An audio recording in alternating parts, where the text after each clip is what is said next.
دین المہدیین فتمسکوا بہا وعضوا علیہا بالنواجذ وإیاکم ومحدثات الامور فإن کل محدثۃ بدعۃ وکل بدعۃ ضلالہ۔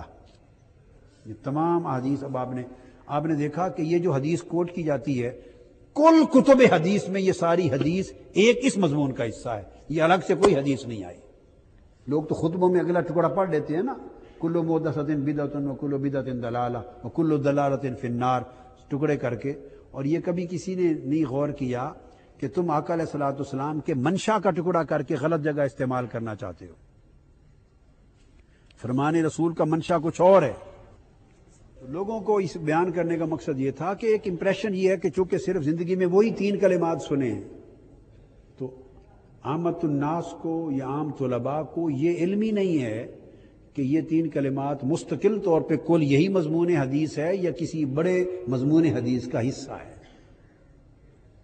یہ تو پھر بڑا ظلم اور زیادتی ہے کہ سیاق اور سباق کو پورے پس منظر پیش منظر سے کاٹ کر اس کو اطلاق کر دینا جہاں جی چاہا، اور آقا علیہ الصلوۃ والسلام نے تو اسے ایک سیاق میں، ایک سباق میں، ایک پس منظر میں بیان فرمایا تھا۔ لہذا وہ جس طرح آپ شان نزول دیکھتے ہیں قرآن مجید کا، تو یہ حدیث کا شان ورود ہے۔ 2 لفظ میں نے آپ کو بتایا، ایک احداث، احدثتہا، حضرت عائشہ صدیقہ رضی اللہ تعالیٰ عنہ نے۔ اب کیوں کہا؟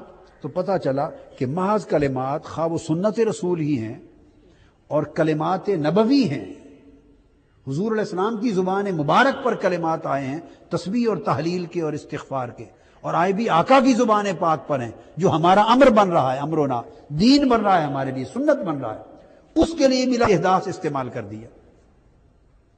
تو میں 2 لفظوں کے استعمال کی بات میں نے پہلے ابھی ان 2 حدیثوں سے بتائی کہ ان لفظوں کے استعمال سے جب حضور علیہ السلام کے کلمات کے لیے بھی احداث کا لفظ استعمال ہو گیا اور صلاۃ الضحیٰ مسجد میں پڑھنے کے لیے بھی بدعہ کا لفظ استعمال ہو گیا، تو پھر اگر کسی کو شغف ہے علم حدیث کے ساتھ تو اس کو رکنا اور سوچنا ہوگا کہ بے دھڑک ایسے ہر نئی چیز کو اور ہر بدعہ کو اس طرح دلالہ اور فی النار نہیں کہا کرتے۔ آقا علیہ السلام نے جو فرمایا کل بدعۃ دلالہ، اس کو مشروط کیا کل محدثۃ بدعۃ کے ساتھ۔ اب پتہ چلا کہ ہر نئی چیز محدثہ وہ بھی نہیں ہے، تو پھر کہاں جائیں گے؟ پھر اسی حدیث میں اس سے پچھلی عبارت پر جائیں گے کہ کس سیاق و سباق میں کہی گئی بات۔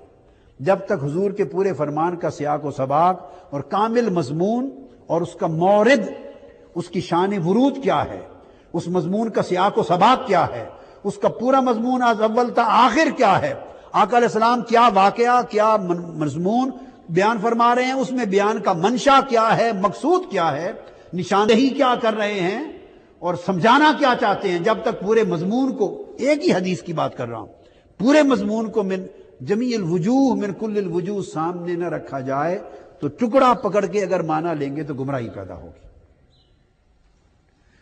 یہ 2 چیزیں کر کے اب میں وہ حدیث پڑھ رہا ہوں آپ کے سامنے جس میں جو حضور علیہ الصلوۃ والسلام نے فرمایا، یہ ابو داؤد سے حدیث لے رہا ہوں، یہی حدیث ترمذی شریف میں بھی ہے بیٹے،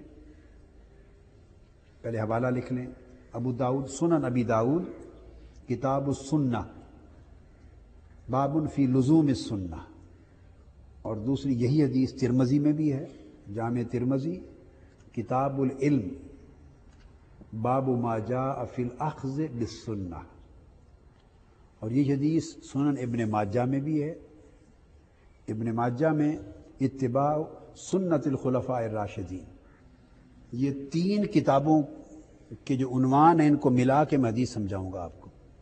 ابو داؤد کو لے رہے ہیں پہلے ترتیب زمانی کے ساتھ، بخاری اور مسلم کے بعد یہ حدیث ان میں آئی ہے۔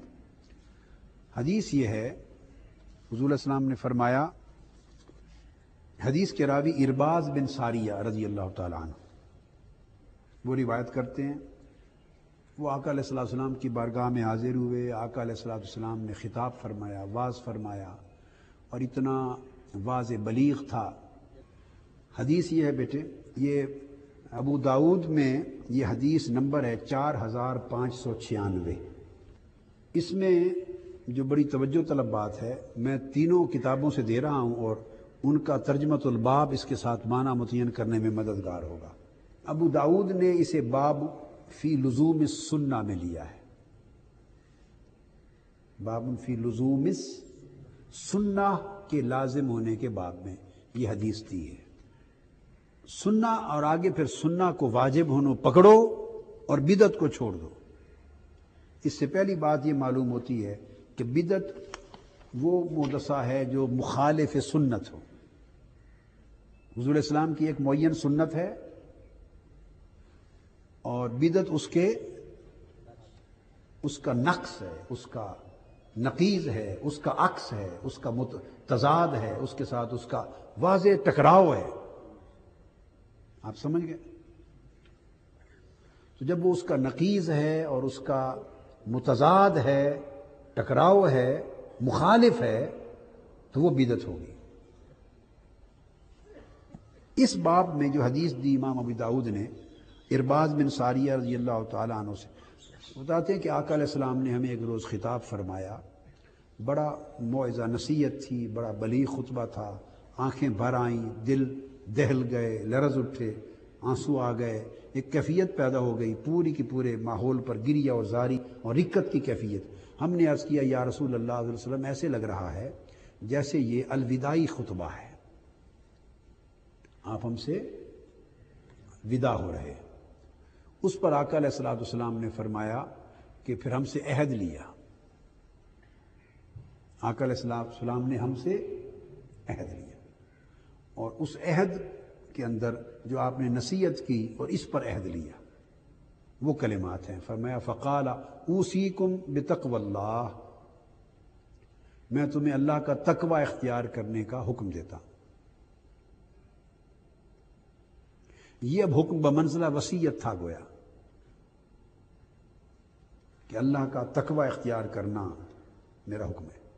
والسمع والطاعہ وَإِنْ عَبْدًا حَبَشِيًّا، اور متن میں وَإِنْ عَبْدٌ حَبَشِيٌّ بھی ہے۔ فرمایا ایک نصیحت کہ اللہ کا تقوی اختیار کیے رکھنا،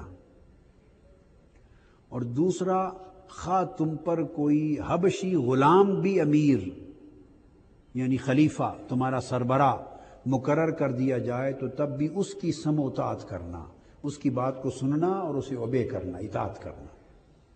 یہ بیٹے اب کل محدثۃ بدعۃ وبدعۃ ضلالہ کا پس منظر آ رہا ہے۔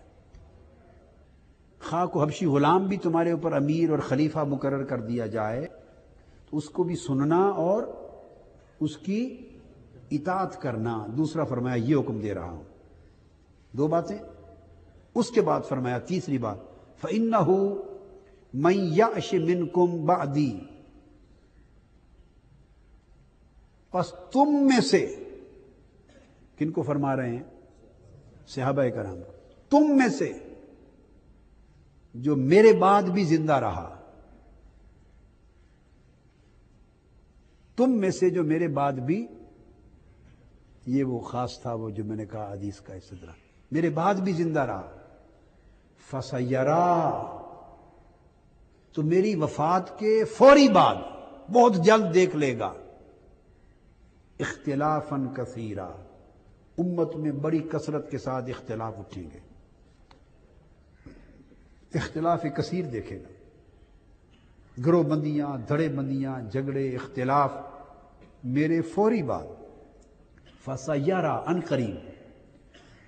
دو تین چیزیں بیٹے توجہ طلب ہیں۔ ایک تو فرماتے ہیں اِنَّهُ فَمَن يَعْشِ بَعْدِي مِنْكُمْ بَعْدِي، جو میرے بعد زندہ رہا، تو صریحاً فرما رہے ہیں کہ جس کا ذکر میں آگے کرنے والا ہوں وہ اس کا تعلق صدیوں کے بعد کے مسئلے سے نہیں، میری وفات کے فوری بعد سے ہے۔ میں یہ تھا جس سے میں نے کہا کہ وہ چونک اٹھے کہ اس سے تو استدلال کبھی آج تک نہیں ہوا تھا، اور سارے عقدے کھل گئے۔ فرمایا جو میرے بعد زندہ رہا تم میں سے، اس کا مطلب ہے یہ جو کچھ آگے آقا علیہ السلام فرمانے والے ہیں وہ دور صحابہ میں ہوا اور دور خلفائے راشدین میں ہوا۔ حضور کے فوری بعد کس کا دور آیا؟ تو وہ دیکھ لے گا اب ان قریب اختلافاً کثیرا، اختلاف پیدا ہو جائیں گے امت میں، تو وہ بہت اختلافات دیکھے گا امت میں، دھڑے اور گروہ اور طرح طرح کی بھانت بھانت کی بولیاں اور اختلاف شروع ہو جائیں گے۔ تو فرمایا پھر کیا کر